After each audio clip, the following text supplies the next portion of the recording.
So Ohio State's going to have a lot of guys on its defense leaving after it just won a national championship to cap off these last 4 years. But at least one of those guys has decided to come back, and that's Davision Igbinosun. It's cornerback that they added from Ole Miss 2 years ago. He's played over 1,500 snaps during that time as a 2-year starter for Ohio State. Stefan, I think the reason why it's important that he's coming back is I think he's got all the traits to be a really good NFL corner. But he does have one glaring weakness, and that's that he's had a lot of penalties, 22 penalties over the last 2 years, and his 16 led the nation for all defensive players last year. And so this maybe his decision came down to, do you just test the waters and you expect an NFL team to worry about your traits, or do you try to come back another year and have Tim Walton coach out those bad habits you picked up, which got really bad this year with 16 of those 22 penalties coming this past season, while also he's now being tasked with going from one of the guys in the room to the guy in the room and maybe having to lead a room that's got a lot of young talent. Yeah, it's definitely interesting because there's obviously a sentiment that they can clean up some of the issues here. Yeah. And if you're a fan, you're probably sitting there scratching your head being like, why did this become an issue in the first place? And it puts you in a tough spot because is this truly something that can get cleaned up? Do they truly believe they can do it? And if they can, it's going to be tough, just because this is I don't know. I don't know if it's a fundamentals thing. I don't know. Whatever it may be that's contributing. I lean towards it's probably a fundamentals thing because I don't think, officials are necessarily targeting him. Now, I'm sure that there are some coaches that are, by the end of the season saying, hey, keep a close eye on that guy because of the numbers. But there were not many penalties that I disagreed with, right? So it's going to be a cleanup act for sure. But the other thing that I think makes this room interesting is that we both think that Aaron Scott and Devin Sanchez are guys who can make a push for a starting spot. We think Aaron Scott can make that jump going into his second season. We think Devin Sanchez is the type of guy where if he has a good offseason, he could be a freshman, starting for Ohio State. So if Davison doesn't make those steps, if he doesn't make those improvements, I don't think a starting spot is necessarily guaranteed. Maybe week 1 against Texas, you say, okay, you stick with the experienced guys. But by the time we get to that Michigan game at the end of the year, would you be surprised if Aaron Scott or Devin Sanchez made that jump where you're saying, hey, we got to get those guys on the field in some capacity? We saw it this year with Jermaine Matthews, right? As the year went on, they got to a point where you're saying, hey, why didn't we play that guy against Oregon?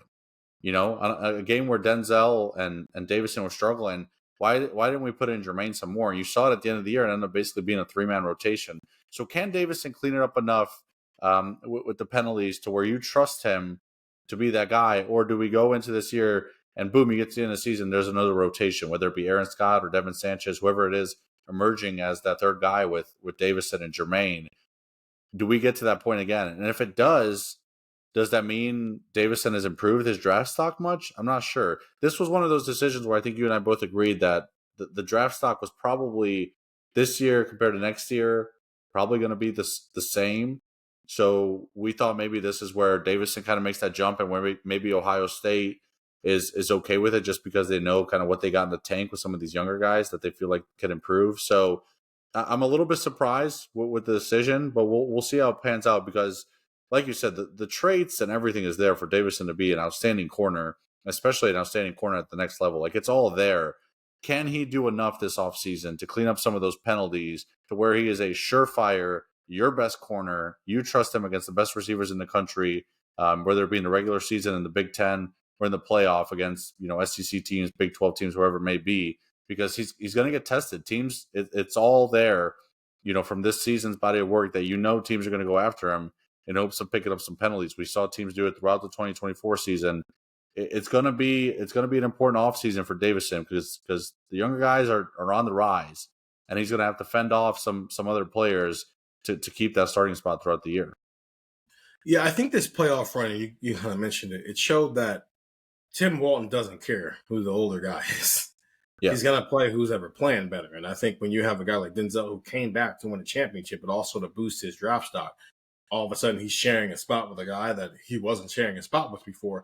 That's a kudos to Jermaine Matthews and his development, but it's also a kudos to Tim Walton and understanding if you've got talented guys, you've got to play them. So I do think Davison coming back does help Ohio State because maybe you've got 4 versus having 3 that you can choose from, Yeah. especially in a world where 16, 17 games is going to win you a national title. So it gets you through the season without injuries, but also you've got options, and it shows the depth that they've built in the room. But also, to the point you're talking about, Stefan, there's benefits to Davison Igbinosun coming back. It's obviously working on some of those penalties and raising his draft stock as well. But also, just as Denzel Burke found out this year, you're risking, okay, what if if Davison Igbinosun is the exact same player in 2025 that he was in 2024, that opens the door for Aaron Scott and Devin Sanchez to start rotating with them, which, again, good thing for Ohio State.